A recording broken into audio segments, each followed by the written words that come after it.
a tutti, questo è il Cine Diario dei ragazzi del Vittorio Veneto Film Festival alla 71esima Mostra Internazionale d'Arte Cinematografica di Venezia. Andiamo a vedere cosa ci riserva questo importante evento. I talk to myself, are you okay?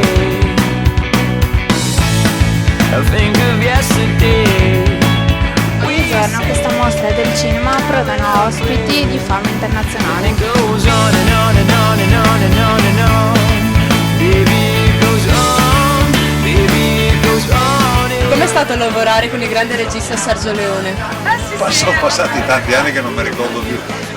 Comunque, come sempre, è interessantissimo lavorare con i grandi perché ti trasmettono emozioni, sensazioni, quelle che poi noi dobbiamo prendere dal pubblico. Lavorare con loro si impara sempre. Più grandi sono, però più umili sono. Dunque per me è stata un'esperienza bellissima. Secondo lei sono importanti i ragazzi nel cinema? Sono importantissimi perché se non ci fossero i giovani non avremo in futuro un cinema, anzi a loro dobbiamo trasmettere la nostra esperienza, la nostra scuola, affinché un domani ci sia un cinema migliore magari di quello che c'è adesso. Baby, these nights go on and on and on and on and on and on and on.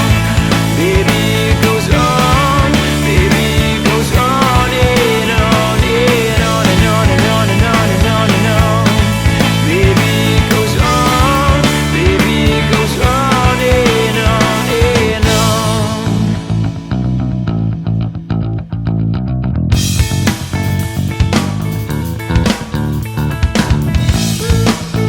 I woke up at 11 a.m. and I felt like there was a train in my head and I found a bit on the wall.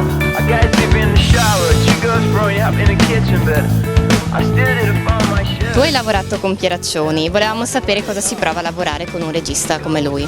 Allora, innanzitutto ho imparato tantissime cose, perché iniziare così giovane con un regista che stimo così tanto, insomma, è sempre una bella scuola. E poi ho riso come una pazza perché è uno dei maestri della commedia italiana, è amatissimo dal pubblico perché ha innato questo senso di grande ironia. È stato molto bello, mi sono divertita tanto, ho delle immagini bellissime nella mia mente. And it goes on and on and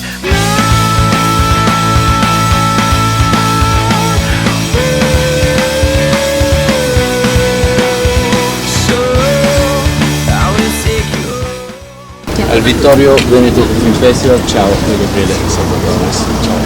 Amici di www.film.f, cos'è? Festival. Ah, Vittorio Veneto Film Festival, io vi seguo da quando ero ragazzino, non mi sono perso nessuno dei vostri appuntamenti. Ma ci scambiamo le magliette? Io faccio il tuo mestiere e tu il mio? Va bene. Ok? Ci credi pure? Sono di una testata. No, era quella stessa. Ciao, ciao ragazzi. Vittorio Veneto Film Festival.